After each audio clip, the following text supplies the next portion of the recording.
Well, without saying too much, it's been a beautiful blue day here in Queensland after cyclonic weather that we've had over December and parts of January now. So most people are getting their washing out. I know for myself, the Chinese laundry's had enough today, putting all the clothes out on the washing line. But having said all that, anybody who understands Southeast Queensland would have totally okay with what we just said.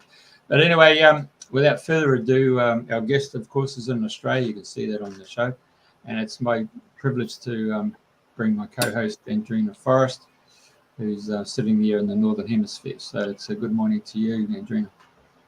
Morning, Jeffrey. Morning, Jean. Good morning. Welcome, everybody. Today it's the 1st of February 2024, so off we go into another month, and the sun is shining here down in the UK.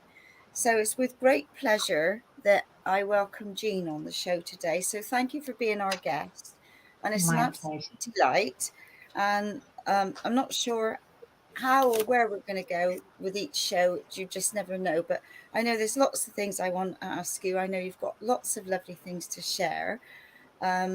So like you put in your bio, you're not your average lady, so that sounds good to me. What is average these days, eh?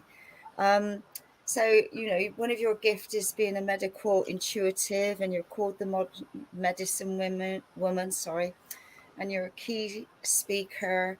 You do secret codes to success. So that's just a little nutshell of some of the things you do. Can we start at the very beginning, like where you were born? And I know you mentioned you were born in Kuwait, and all the different steps that have on the journey that have brought you to here now, because I know you go in and out to Egypt a lot. So we got a lot to cover. That sounds beautiful. Thank you so much. So how did I get to where I am today? The really short version. Yes, I was born in Kuwait. And at that time, being able to see inside the body was totally taboo. And in fact, I was told from the beginning I wasn't wanted. I wasn't wanted because of my culture, because I was a girl. And after I was born, my mum got cancer of the uterus, and so she had to have a hysterectomy. That was totally taboo in my culture. And so I was told, you're wrong. I was pinned with a little evil eye in the village that I lived in to say that she's bad luck, she does wrong things. And so this gift that I have of being able to see inside the body I thought it was wrong and bad, etc. We immigrated when I was 5 years old to Australia in Melbourne, Victoria, and I couldn't speak a word of English. My natural language was Arabic, and then Greek, and then Australian. And so I struggled being here just in general on planet Earth with the language barrier, with the food barrier. I always say that I started to bring hummus into schools. Back then, everyone had these things called Vegemite sandwiches. I don't know what they were. So I had hummus. Now everyone has hummus for school lunch. And I learnt to feel ostracized, weird, different, and all those sort of things. And it was quite tumultuous growing up, from physical, emotional, sexual, a whole lot of abuse. But I didn't realize it was abuse at that stage. And I was not to talk about any of the things that I could see. So today's language, I understand it to be guides, angels, but I call them all dudes. I can see the galactic, I can see inside the body, I can see auras, chakras, but I didn't know what to say, who to say it to, and didn't understand. And at age 16, I became homeless because my mum died on Christmas Day. And it was actually safer to be homeless. And I was nursing her at home by myself, and I couldn't cope. She was 43 and she had a stroke, and she was left with hemiplegia, which means one side of her body couldn't be used, and she became incontinent. And I needed to put her in hospital. I couldn't cope. And when I put her into the hospital, I felt hugely guilty. Because I thought, oh, gosh, I can see inside her body. Who do I tell? I know what she needs, but how do I even say it?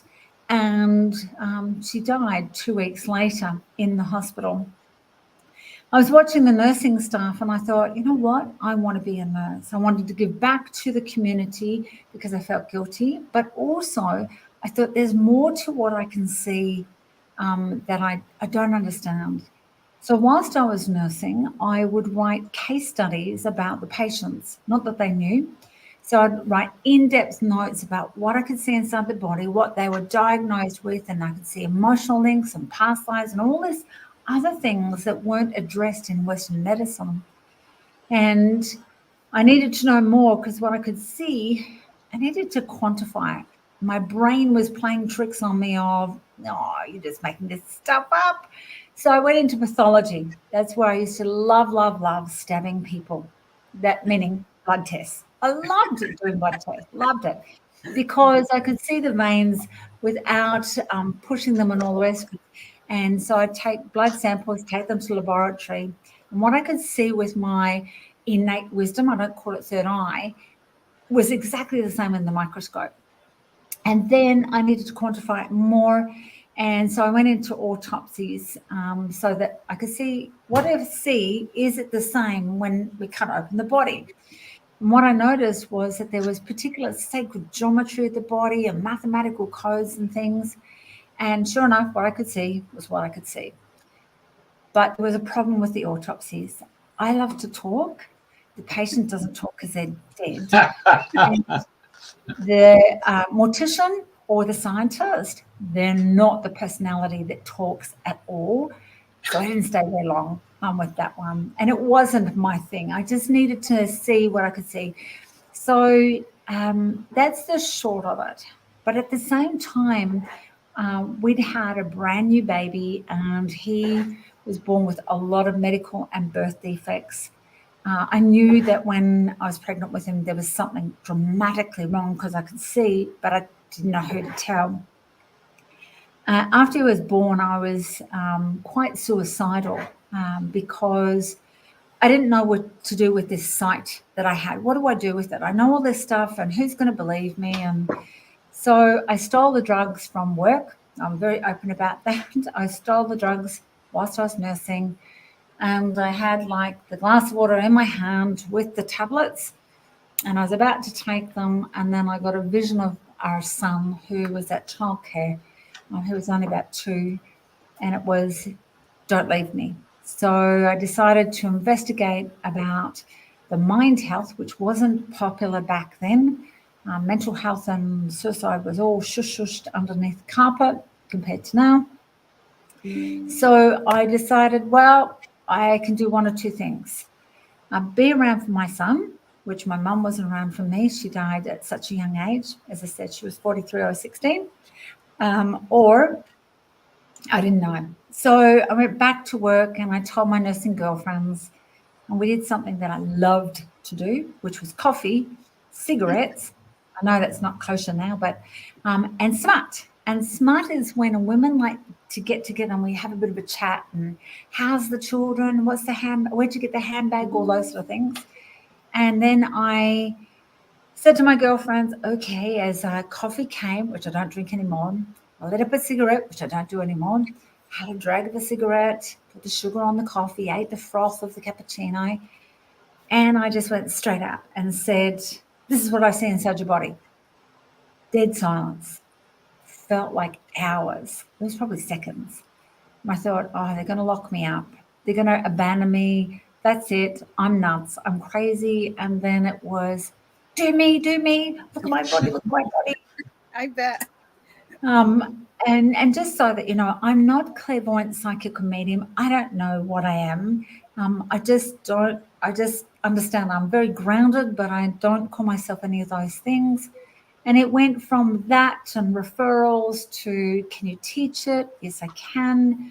To, can you accredit the courses? So I did.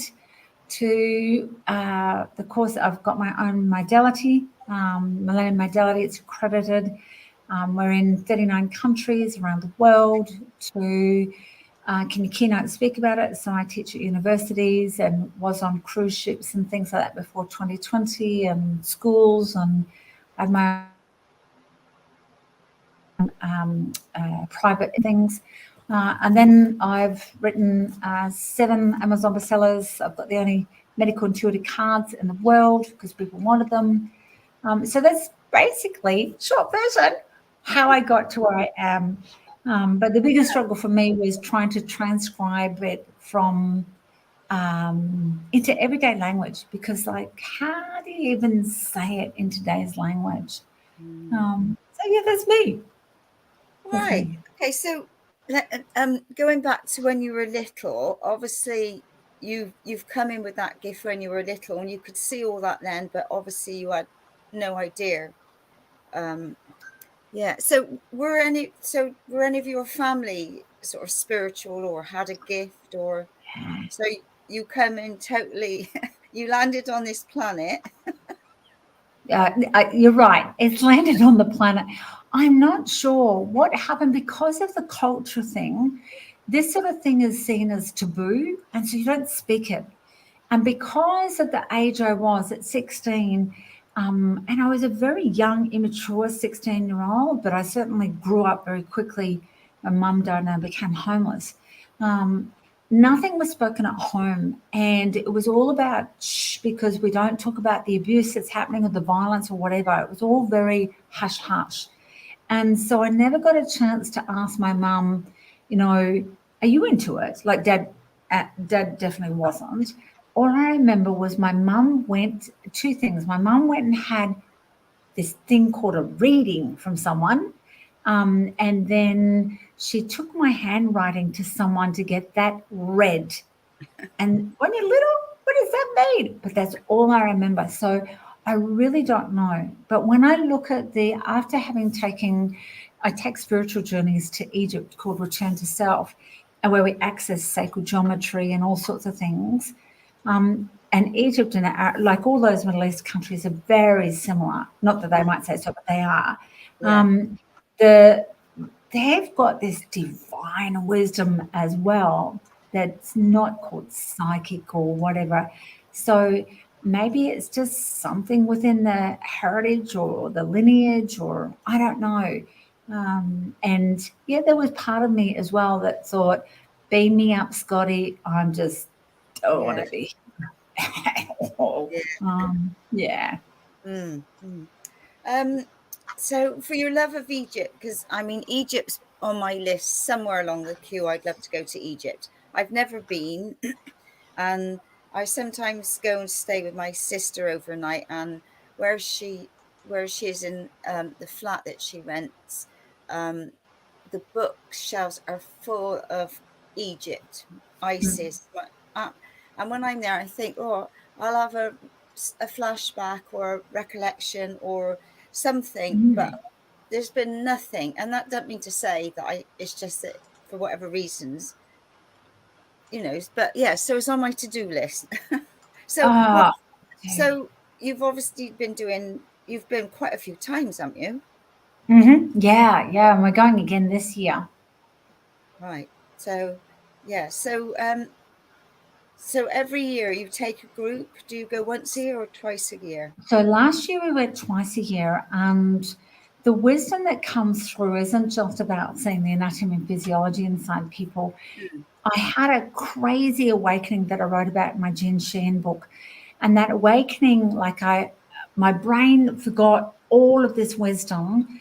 And because I wasn't talking about it, you don't use it, you lose it. And my husband was away in the army, and he was away for 4 months. The children were tiny little tots. And I just woke up one day and went, I've got to stop smoking and cigarettes and chocolate. So 3 things on the same day. For 7 days, like it was I drank Turkish coffee from the age of 3, and I used to drink about 8 mugs of it. So going cold turkey, cold turkey on Turkish coffee. And then you've got the nicotine, and then chocolate has caffeine in it as well. So I gave up those 3 things on the 7th of November, all on the same day. And I was violently unwell with this crazy headache. It wasn't a migraine, because I got migraines, but it wasn't a migraine. And for 7 days, I lay on my bathroom floor, hugging the toilet bowl. This is kind of gross, but toilet bowl, vomiting. I had nothing in me, and it felt my crown chakra was blown off. My oldest son was 5, and he was looking after his baby brother, and I couldn't move. And the dog at that time she was just howling. I was having like an ego death as such. I didn't know what was going on. And when I recovered from this thing, I couldn't remember, how do I use a card in an ATM? How do I boil kettle? I just lost my mind as such.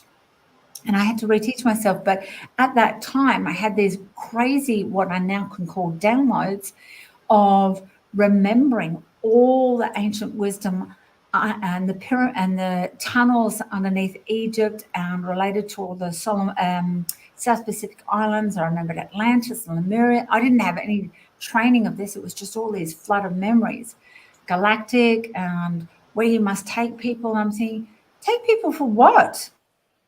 I hadn't started any medical intuitive sessions or anything by this stage. And so it was this awakening led me to, you've got to take people here. So I wrote it in a journal and I put it to the side. And I did try to take people 3 times prior. We had ISIS, Taliban, and then 2020, which stopped me. So I went, I'm not doing it now.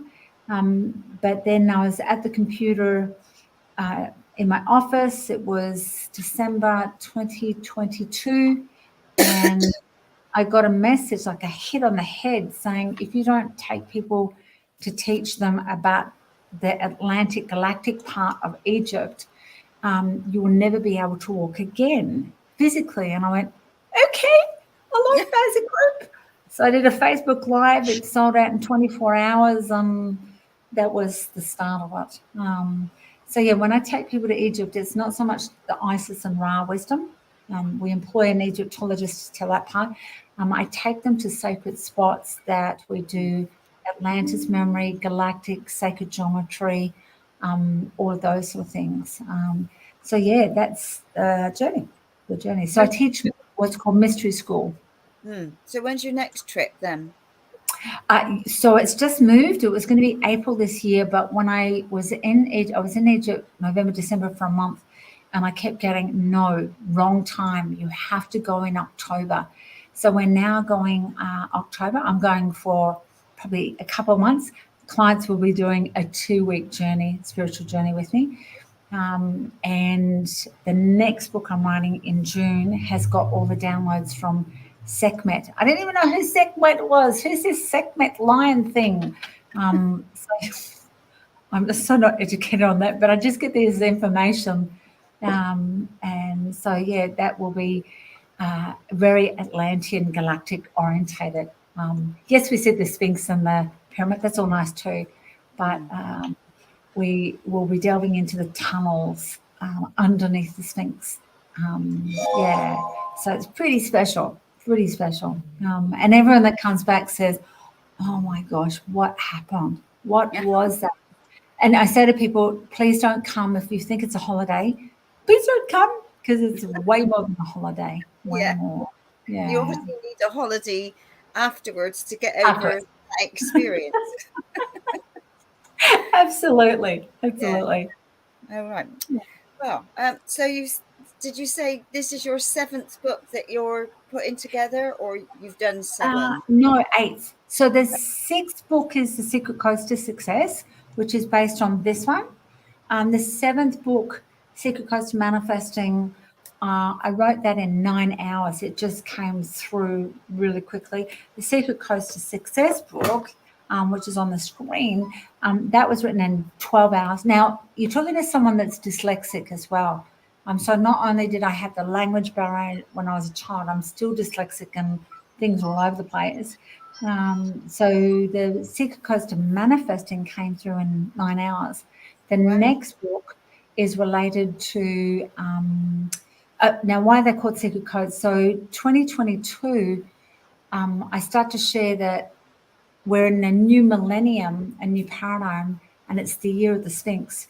and the year of the Sphinx is 2023 to 2040. But gee, that's not a year. You can't count. It's a galactic year. And in this time is these mathematical formulas that you can see behind me. They're not just a pretty picture, but they're actually vortexes and connection to mathematical formulas and things like that. And so the next book is then The Wisdom of Atlantis. I've just been holding back from writing it until people are ready for the truth. So it's a new paradigm, the new paradigm. Fantastic. Oh, I look forward to maybe reading some of those at some point. So, oh, awesome. Yeah. Right. Vic is asking, are you a walk-in? Yeah, that's a great question. So when I had all this craziness happen with the awakening, somebody said to me, "You've had a walk-in." And again, I was such a virgin with all of this because I knew all this weird stuff as a kid, was taught to shut down. And I shut it down through smoking and through eating sugar and all sorts of things.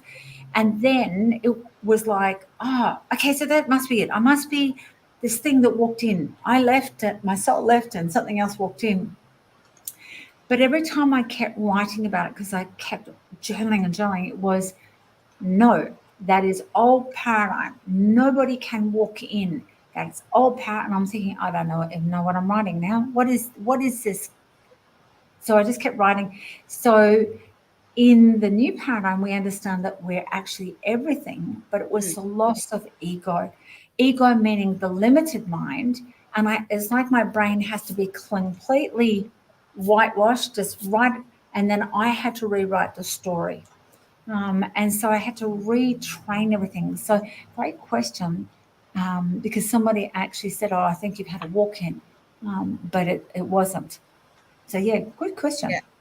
Because I often laugh if I go past hairdressers or something like that, and they've always got walk-ins welcome. Yes. And I always have a little giggle to myself. I think, well, do you know what you're putting out there? But, yeah.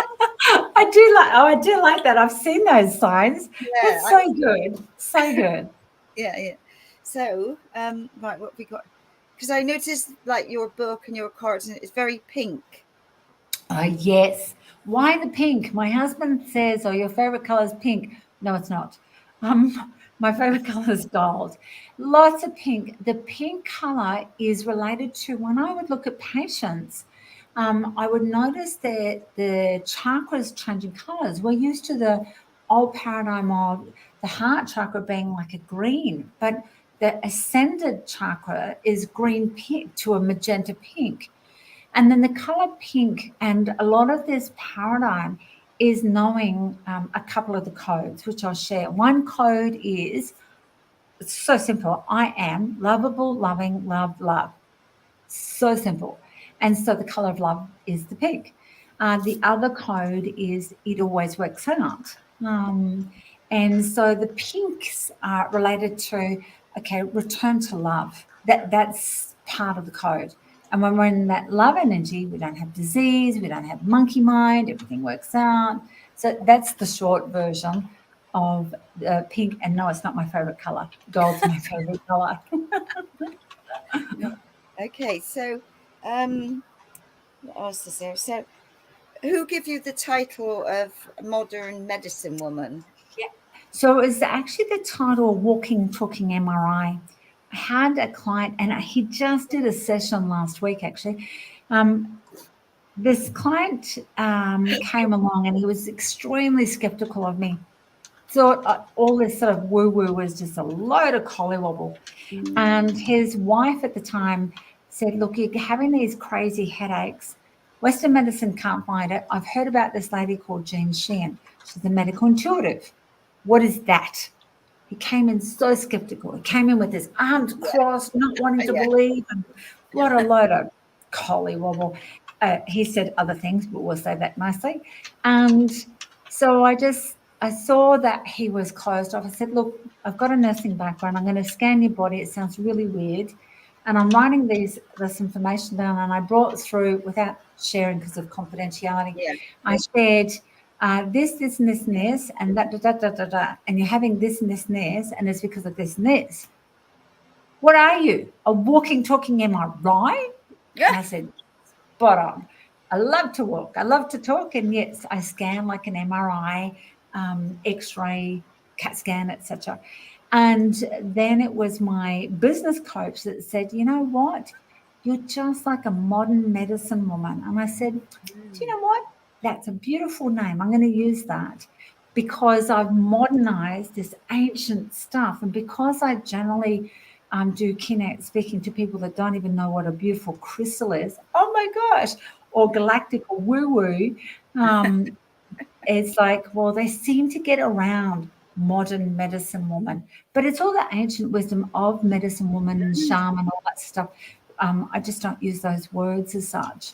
So yeah. Right. So what I was going to ask is, obviously you've got this amazing gift, and Yeah. So when we're talking now, so like just for example, if you're talking to me, can you actually see in me now, or do you have to switch it on? Do you say, right, No. okay, let me, so have you got this in your face, so to speak, all the time that you see? Yes, I do. I don't mean that rudely, but no, you know what? I do. It's beautiful, beautiful. It never switches off. So like I can see your beautiful jumper. I'll be walking along the beach where I live, and I'll see people in their gym clothes or bathers or whatever they've got on, and I can see that, and I can see inside. I just don't say anything.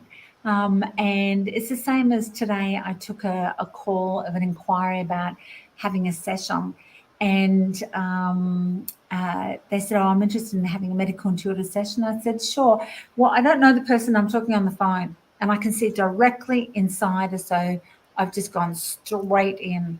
Some people call it remote viewing and whatever. Look, there's no name. I'm quite grounded, aren't I? I just X-ray it. When I do consults, sometimes it can be very medical, but legally in Australia, I can't diagnose, prescribe, or treat. But I say education, and then they have to investigate. And sometimes it can be really, really like quite spiritual of related to past lives or galactic or lifetimes or whatever. So as I said, some people call it remote viewing. Well, to me, it's not. I can see straight in. It's not remote or anything. But that's part of the new book, is understanding nothing is distant, nothing is separate. So I can see all the, as my children used to call it, gooby bits inside the body all the time. So have your children inherited some of your gifts? They have. I've been very blessed that they have been on this journey with me and would come to all of my events and speaking gigs and on cruise ships and everywhere I've spoken.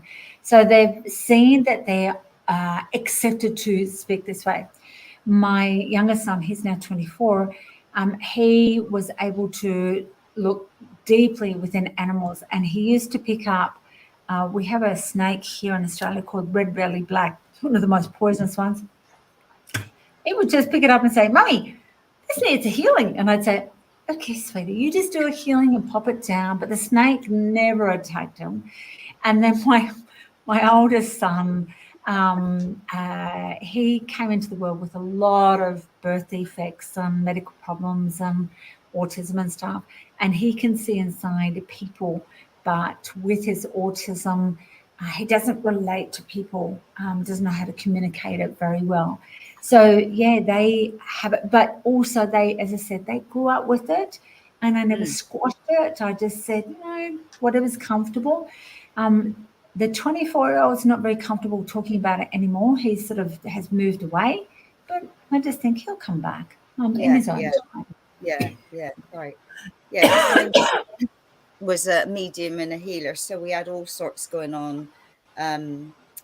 When we were little, and I shut things down because it used to freak me out. We used to have trumpets going around the room, the the silver trumpets with the luminous paint on, and people used to go into trance and transfiguration, all sorts of things. But yeah. Yes. Um, Yes. right. So let me think. Right. So it like to be able to see, because I love to help animals, and for me, Yes.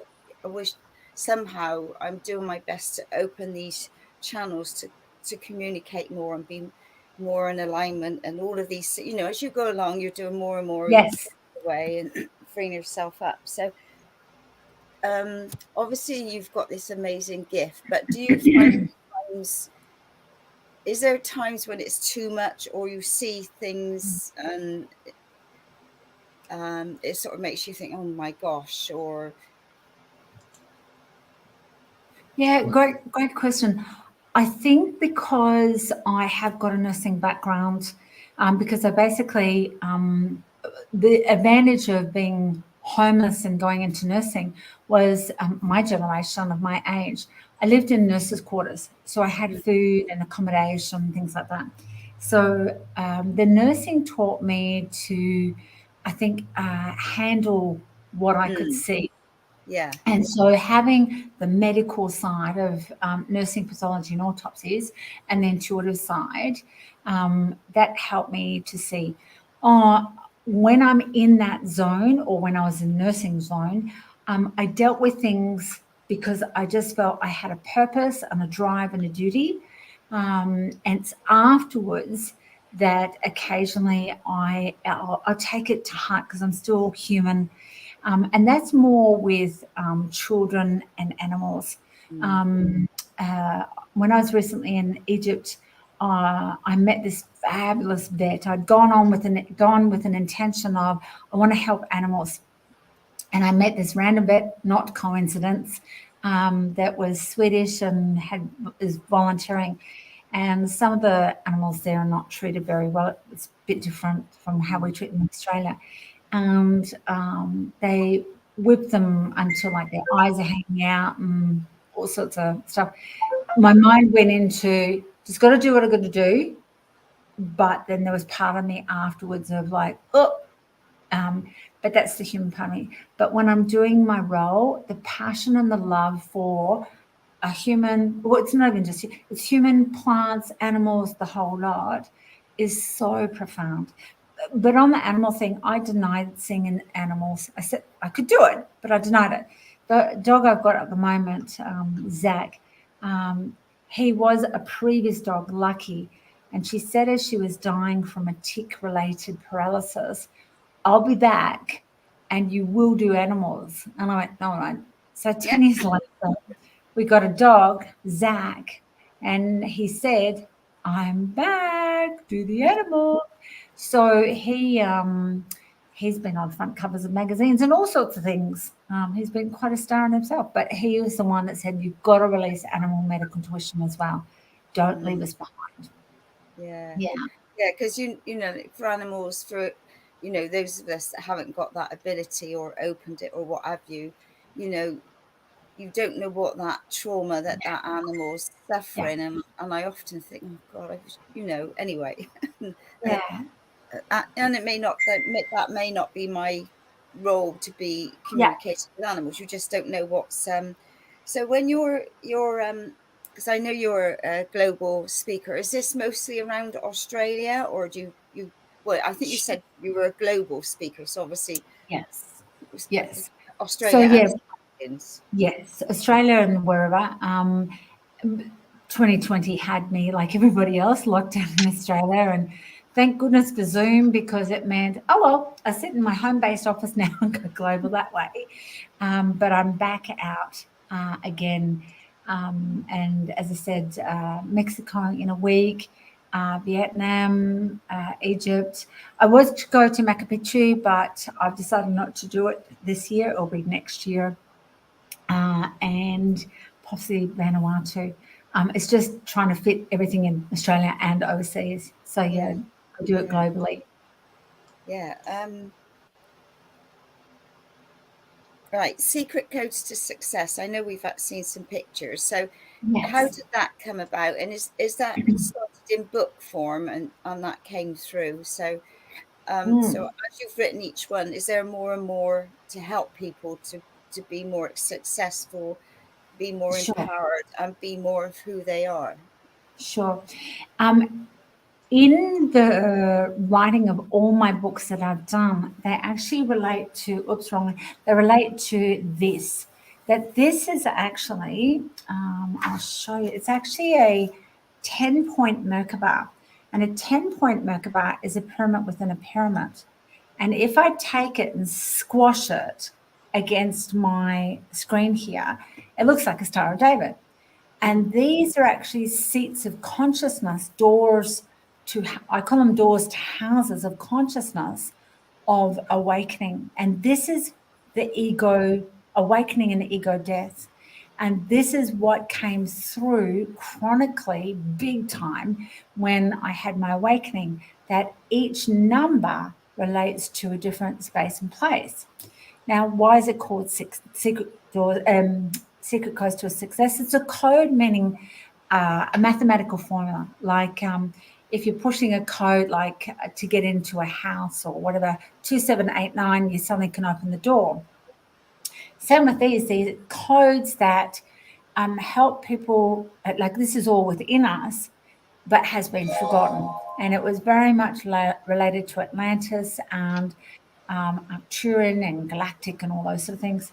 And each number means a something. And when, I'll just give an example, I'm 57, and each of these numbers keeps going around in 13-year cycles. So once we've done 13, we go back up here, 14, 15, 16, keep going around and around. Well, 57 is a number 5 because I've gone around a couple of times. I know what happens in a number 5 consciousness. So when I'm in the 5 aspect here, it's all about freedom. And so freedom is of the mind. And because I know what number I'm in, then I cannot have anything but success. And then I go to the other code, the opposite number. What is it? I know where my children are. So my son is 24, he's here, so that's what he'll be experiencing. My other son is 30, my husband is. So that's where the success part comes in, of we know where we are.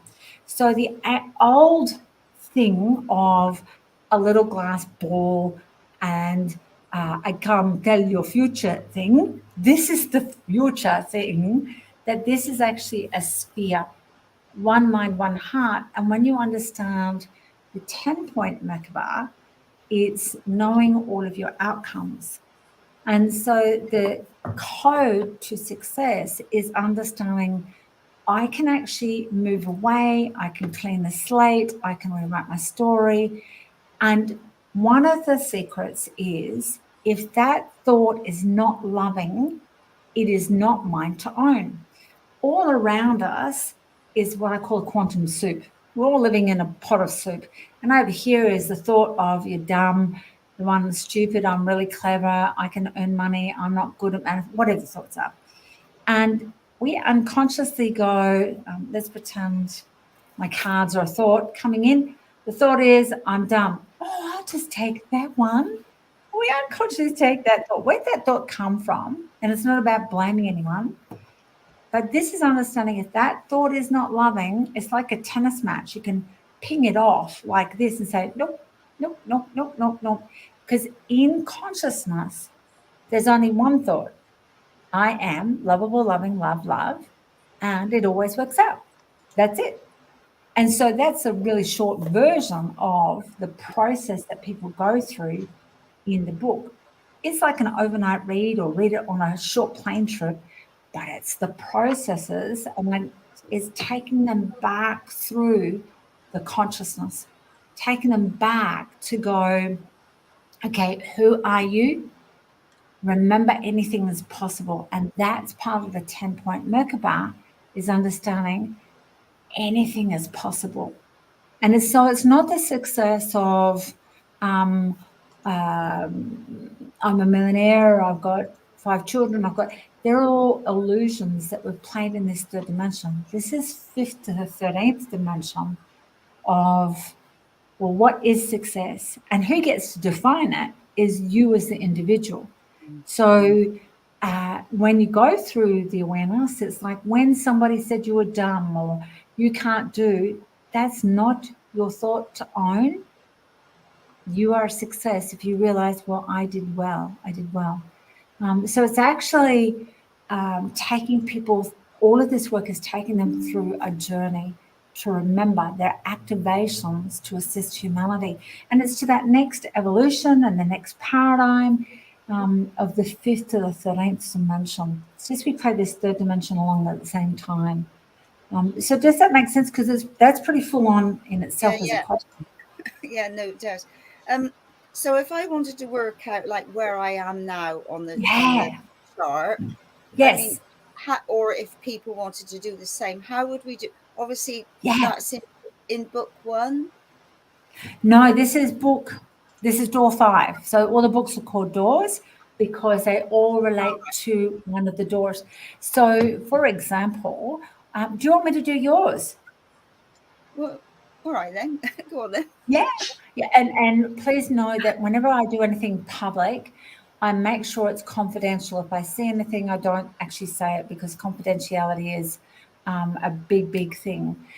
So how old are you, Andrena? No, you say, how young are you? Oh, how beautifully young are you? How's that? On paper, I'm 73. See, you're only young. So 73, we could say you're only 8 years old. There you go. So when we go around the cycle. No, I think I'm 74. I'm going the other way. I've deleted the aging and the death program, and I'm going in reverse. So I think I'm 74. Sorry. That's beautiful. I love it.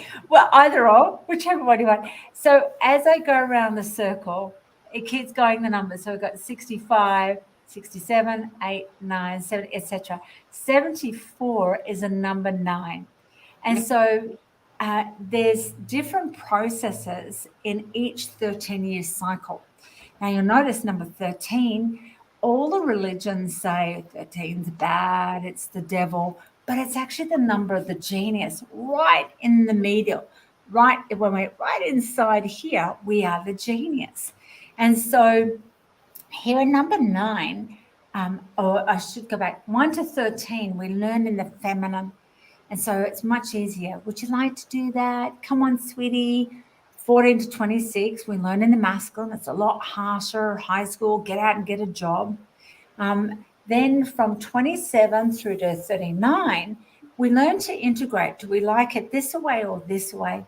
Mathematically, life begins at 40, and it does. It's a new beginning. So 40 through, to 52, we remember who we are. 53 to 65 is the awareness of that's where they are. They can have the lessons. 66 through to 78, that evolutionary process, and this was taught in the Mayan culture, Aztec, Incan, Atlantis, America. They were taught like the, whatever you want to call them, mystics, shamans, whatever, taught evolutionary process. In that cycle, it's all about being in the state of love. It's just, I will only do things that are for me, that are loving and loving for others. And then we add on your age, that number 9 is letting go physically in this lifetime. If that doesn't be love or act love or whatever, it's finished, move it on. And so when the person knows their number, which is done by the age they're at, it's like having great insight to go, well, there are all the things to look for. So me being a number 5, if it's not going to give me personal freedom in my mind, the answer is no. I'm just not doing it at all. Did that, like, again, I'm keeping it confidential because we're streaming. Yeah. So Diane says that she'd been born with that ability to help others, and she can use it to help others too. So beautiful. How good's that? And I think with more and more having an awareness of within themselves, I think now more than ever, I don't like the word awakening. I think they're just things are just opening up for the people, and they're questioning things, and or why am I seeing this, or what am I feeling? There's Yes. much more changes happening for people. Yes. And like, we're all here to help each other. At the end of the day, there's only love, there's nothing else. And this is what we're about, how we can help people in our daily lives, so I Yes. forgot where I was. Oh yeah, so more and more people have sort of got these abilities, but they may have been closed down, or they may have been didn't know how to express. And so, but there's so much out there now, in different Yes. magazines, and Yes. everybody's doing a free Zoom call and a free class, and all Yeah. there's so much out there now that it's giving people, if like seeing auras, if they're seeing colors, they could Google it and then maybe do a Zoom or a class to Yeah. open up and understand what's happening for them. Yes. So Well, it's great you're right. awakening. It's not just awakening. It's just it's like the word human. Hu meaning light and man. We're physical and metaphysical. Metaphysical meaning the unseen. But we've been taught in old paradigm and old ways, not a good or bad, just different, that if you see this way, you're totally woo. Like, I didn't do Yeah. psychiatric nursing, but I know that every now and again I'd have to go to the psych unit because they were short-staffed and we were well-staffed. And when I talked to those patients, really, should they have been drugged because they were seeing stuff like me? Yeah. So it's more acceptable of, this is just the norm. And that's why I have the pleasure and privilege of keynote speaking to mainstream that know nothing about this. When they learn these two, they're quite blown away. So yeah, I just love that. And I show them pet rocks, crystals, all the time. And they're like, what does this do? So yeah, the world's ready just to be totally open to all the magic. Yeah. So when you're doing your public speaking, what is the thing that grabs people the most when you're talking and when you're sharing? What have you found that people really tune into you and ask you more about, more than anything else? So generally speaking, when people, not just the keynote speaking, but generally when they ask, and what do you do? And I think, oh, here we go. Yeah. And I say, so I'm known as the walking, talking MRI. What? It gets a conversation going. And I said, look, I'm not psychic, clairvoyant or medium, but I can see inside your body. I don't know how I see. It opens up the door, and people will natural things to say, can you see inside me now? And they cover themselves up, which is so cute. Uncover their bits. Oh, they do, all the bits. And I say yes. When I'm keynote speaking, I'm asked to come in to lecture about something. So corporate businesses love these two because they align it to, they'll get more profits and blah, blah, blah. But once they start the journey, they go, oh, it's not just about profits, is it? No, it's not about just profits. So they call me in for particular things. When I've spoken at universities for doctors and nurses and things about there's more to health than a Panadol and chop off a leg. And there's the emotions, and then there's a thing called past lives, and there's a thing that what I call a story, and that this is connected to this and all the rest. So it depends on where I'm speaking, what they ask me to speak about. And my role is to just push a little button and see if something switches on for them. And they do. And I remember being asked to go speak in Singapore for an hour to be flown back again to an IT mob. And I thought, I don't teach anything about IT. What do you want me to teach?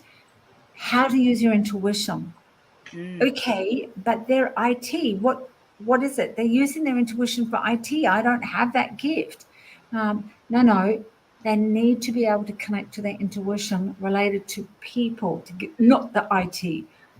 So yeah, it was just teaching. What's that little secret voice that's within? You don't need to be clairvoyant, clairsentient, clair anybody. So yeah, it depends on what I've been asked to speak about. But it all ultimately leads back to secret codes to success, medical intuition. Because they say we own one thing, the body. That's it. So I think you said the pictures behind her in book 5. Would you advise people to start from book 1? And look, this is where the intuition comes. For me, intuition is a superpower. But we do not need to be like Superman and wear our jocks on the outside. We can wear our normal clothes. When they go on my website, or if I'm speaking and I've got my books array, if they're drawn to door 1, which is personalities, if they're drawn to door 4, which is bite me program, what I always say, which one should I get? I don't know. What are you drawn to? Is it the title, the color? If you open it up and there's something that and I say to people, just open it up. There might be a message. Okay, what's the message here? A human being is part of a whole, called by the universe part of. I don't know. Maybe just go with what you're drawn to. The books are written as a journey, though. Door 1, Millennium Children. It's about us. It's a reference that people can go back to, because ultimately all of this work is about understanding we are loved no matter what has been done, we've done, etc. Door 2, what are the life tools? Door 3, connect with sacred geometry. Door 4, understand what diseases are. So Bite Me book, I was really angry. I was so, like me being Arabic, I can have a temper. And I was angry, passionate, and I was seeing children being fed mother and bull and Coke and whatever else in their bottles. So I went, right, I'm going to eat really badly. I'm going to eat wheat and gluten and sugar and crappy food. I purposely put on, it was meant to be 20 kilos, but I put on 21. I created a disease, and then I started to clean up my act and do medical intuition to heal my body. And I wrote about, what are these diseases? What do they mean?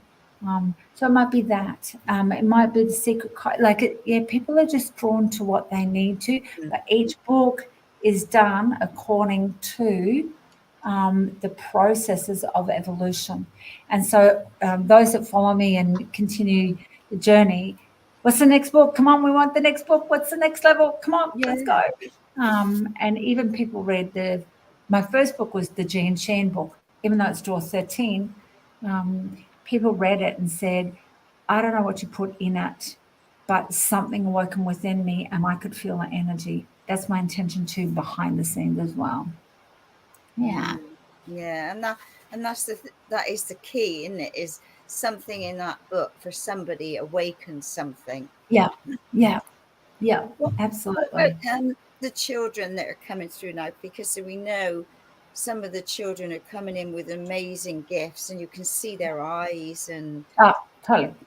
Yes. Yeah. So, have you had sort of much experience with people with their children? They were my books. They're my sons. But I also say, I forgot. I think it was Lewis Carroll. Oh no, he wrote Alice in Wonderland. Lee Carroll. No, I can't remember. Someone wrote a book called Indigo Children, and one of the lessons I had was it's not just recently. Like you, me, Jeffrey, all of us would have been one of the Millennium Children. They weren't my generation X 0.257 or whatever we're up to now. It's all of us, but then there's some personalities that never close down, and they'll go on to share. And because today a lot of people are open with it, like I've seen little facial roller crystal things at our local shops and things like supermarkets and Kmart's and stuff. Everyone's like open to it.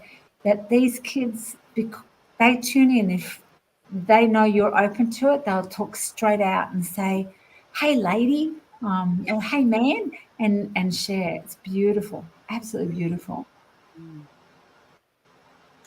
So where are you going now at this young stage of your life? What else would you like to achieve? And have you got, obviously I know the next book is coming, but is there many more books after that, or Yes. What Yes. else would you like to achieve? So my whole passion, my mission statement of the business is how can I create value for people? And so things that I achieve, whether it be products and books, and it's because clients say, I don't understand. Can you make a poster? Can you make, so when I used to describe all this, they didn't understand. Can you take it out of your head, Jean, and put it into a poster so I can understand, or a book or whatever? So I love creating for my clients. Definitely the 13 books, because then that finishes that cycle. Taking people on the journeys again around the world, especially the Egypt one. That is just such an honor and a privilege as they go through that process. And I hope that more people come. In my bigger picture, look, I feel very blessed that I had this picture when I was a little girl of I wanted to be able to fly and be a teacher of this stuff, but I didn't know how to say it. I'm actually living it, eating it, breathing it now. And I feel so blessed doing this. I don't say I'm on purpose, because I say we're all on purpose. If you eat an apple, you're on purpose. If you drink water, you're on purpose. If you empty your bladder, you're on purpose. For me, it's very much, how else can I serve people? What else do you require? And to get people back to from feeling the pain, hurt, loss, separation, if we can have them understanding the codes, I am lovable, loving, love, and it always works out. If that thought's not loving, it's not my tone. If I can get the world to understand that, then I've done my role for this lifetime. That's my job. Got it. Amazing. What was I going to ask you then? So if people want to book a session with you to find out how their little bodies are doing or what help they need, so do they just book you on your website? They can. There is a 6-month waiting list, only because I balance between that and keynote speaking and writing books and magazine articles and things. But yeah, just go through the website and we'll connect with them, me or my team. We'll connect with them and we'll make a time, and we can do it on Zoom. They can be in the comfort of their own home. But what an absolute pleasure to connect. Or they can come and learn this and do it themselves. Yeah, because you're doing it in Noosa. Is it next weekend? Yeah. Oh, I've been such a naughty girl, Andrena, because one of the courses that people love is the Ascension Chakra course, where you learn about diseases in every chakra. And I haven't taught it since December 2021. And I thought, oh my gosh, I've been so naughty. I didn't offer that. That's not adding value. So yeah, we've got it on the 10th and the 11th of February at Noosa Sunshine Coast, the Ascension Chakra Practitioner course. You get to experience it, you get to learn it, you get to then go out and help other people, so I was a very naughty girl not offering that. Oh my gosh. So we've got a super special on that one, a 50% off because I was a naughty girl. Right. So what's happening here? I can see everybody so this is this is part of medical intuition. So Ascension Chakra is one aspect. This is the 8-day immersion. And as you go through the process of medical intuition, just like my crazy awakening of 7 days, this is 8 days without having the horrific vomiting and headaches and stuff that I had.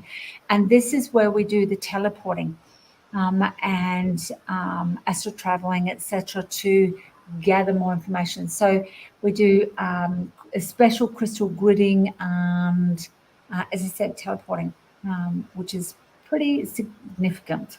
Oh, Yeah. Yeah. If it wasn't quite so far away, I'd be interested, but it's just a little bit too far at this moment. It is a little bit far away. So are you fully booked on that one?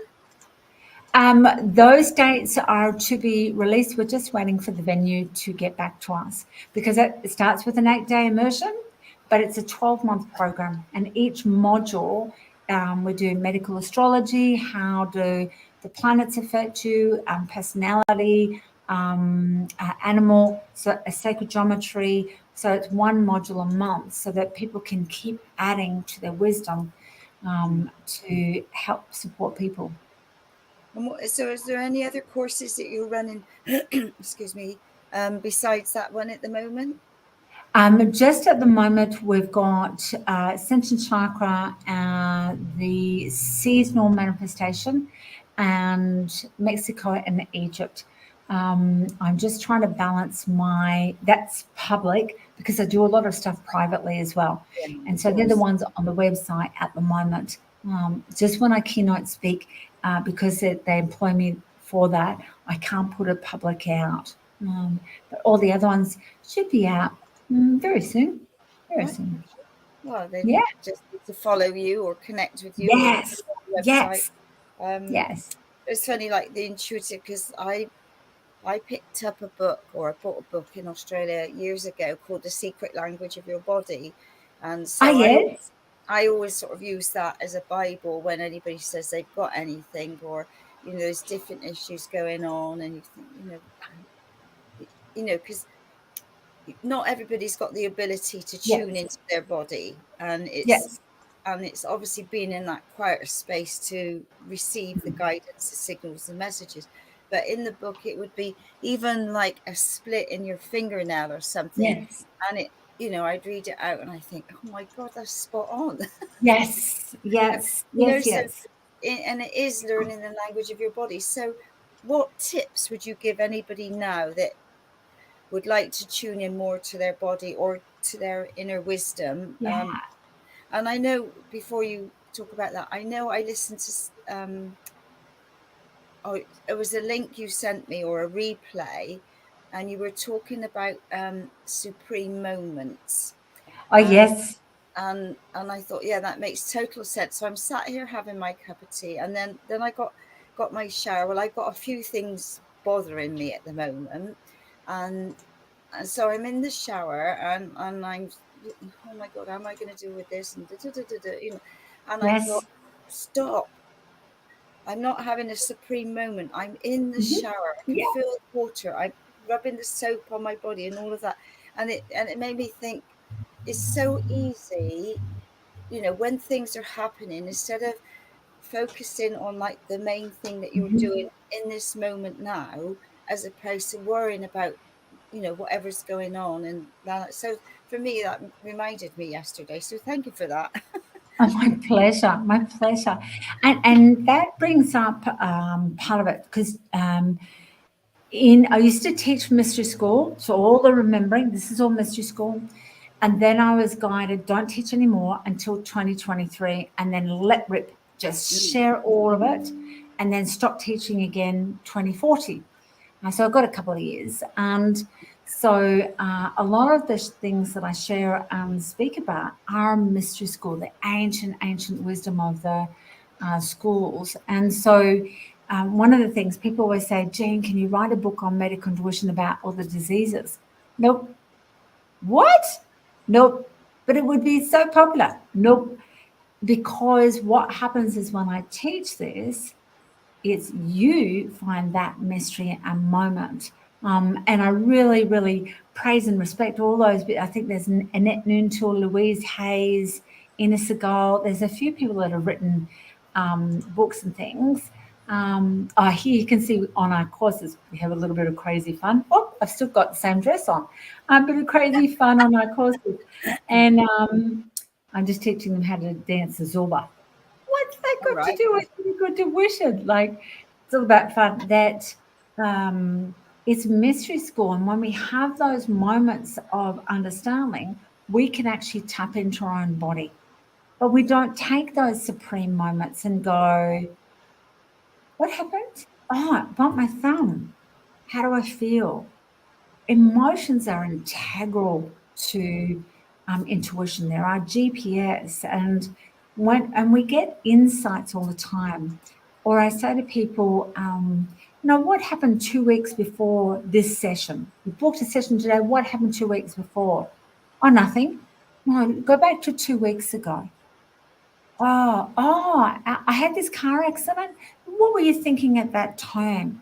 because there is that supreme moment. And so anything to do with the body, yep, sure, look up books, or you can use the cards. Everyone that uses cards says, oh my God, that's so spot on. Because it comes with a book, and well, it has its own little book and everything in it as well. And because I say to them, in How the little many book words are in there? 72. Oh. Yeah, and so that book is modules 1, 2, and 3 of medical intuition. Right in there. That we all have an answer, but it's your answer as well. What does you feel from it? But we don't take that moment. We bump our finger and, oh, I've got to keep going. Yeah, so it's just, shh, what's going on? Because when you bump your thumb, or a client of mine, while I was in Egypt, she hurt her finger. She asked for a remote session while I was like, yep, sure, okay. What was it about? All the rest of it. Well, commitment. And when we get married, we put a ring on the commitment finger. Used to be you put a ring on for engagement and swap it over, but she wasn't being committed to herself. So snap, and we break it to break being committed to everyone else. So if we listen to ourselves, we actually do get the answers. But part of the training is opening up that paradigm again. You've already got it within you. Just have some fun opening it up. So is anybody like doing your courses? Like, just say I do your course and I haven't got the awareness to see in the body, and through doing that opens up for people.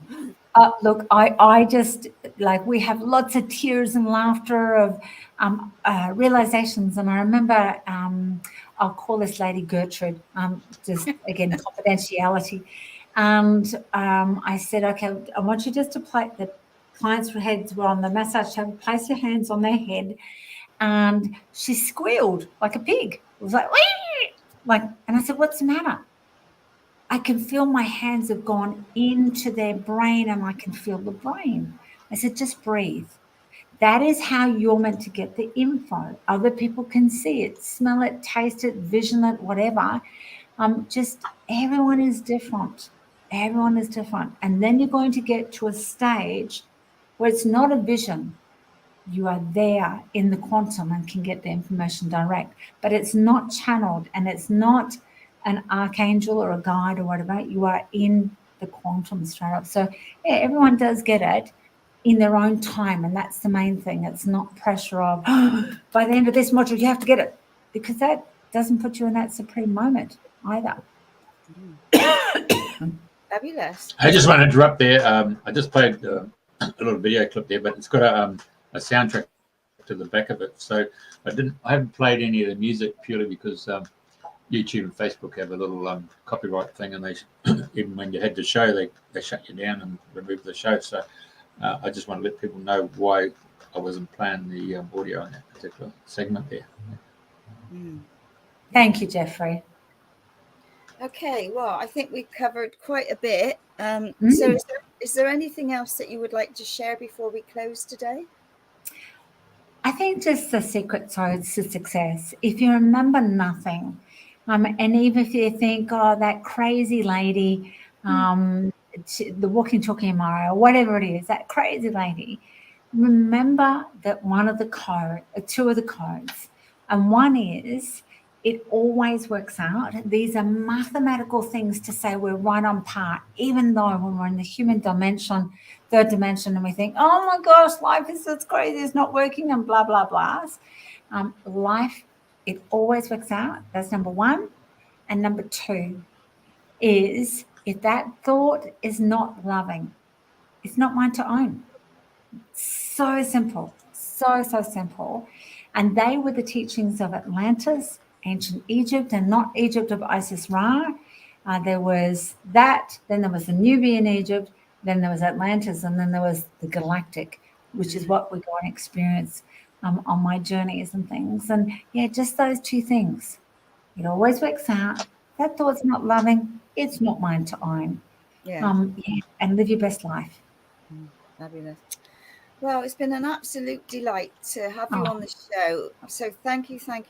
So totally on board with everything you said, and Well, yeah, I thank you. look forward to looking at your cards or your books somewhere along the track, and maybe a trip to Egypt. So who knows? Oh my gosh, yes, please. Yes, please. Yeah, it's been on my Oh, to-do actually, list. Greece. It's Greece. Haven't spoken Oh, about yeah, Greece. that was last year as well. So when you Yes. go up, you go up to Mount Olympus and camp up there, because you can camp up there, you know. Where you go up to No, Thessalonica, you go that was monastery there, or you go no. to Delphi, or Last year was Santorini and Samos. Yeah. all right. Okay. Okay. Well, thank you everybody for tuning in this week to another weekly of Dreaming a New Dream. Same time, same place next week. We've got another amazing guest next week. So thank you, Jean. It's been an absolute Oh, delight. thank you so much, Andrena and Jeffrey. It's been a delight to be here. I'm really honoured. And thank you, Very Jeffrey. brilliant. Thank you. Love you.